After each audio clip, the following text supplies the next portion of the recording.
Танцова школа Феерия, една от първите в град Сандански, натрупала много опит, създала много танци, участва винаги активно във всички представления на общината.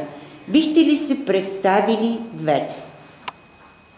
Това е Татяна Николова, основателят на школата.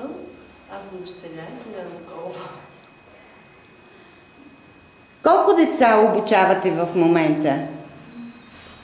В момента школата...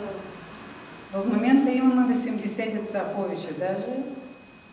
Така, всяка година започваме това, 85, 90. После, нали, накрая на година малко се отсеиват децата. И така, работим в предела 75-80 деца. А каква е жанровата визитка на вашата танцова формация? Какви танци правите? Школата работи разширено.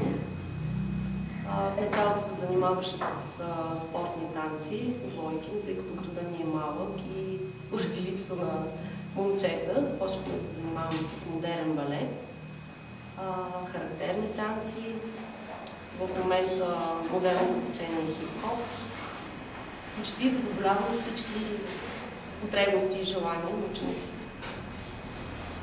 Бихте ли се похвалили с някои свои постижения на сцената тази година или миналата? Всяка година можем да се похвалим с нашите постижения на сцената. Активно участваме във всички конкурси, фестивали, градски мероприятия. Винаги се явяваме призори.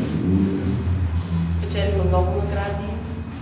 Харесваме се не само тук, в цялата страна. Хореографията, кой я прави от вас двете? Един много важен елемент на всеки един танц. Хореографията, мисля, че и двете я правиме. Силни. Добър екип сме, допълваме се и да пожелаем на добрия фамилен екип още много постижения на сцената, да представят нашия град и да участват активно във всички концерти на община Сандански. Успех, госпожо! Благодарим ви!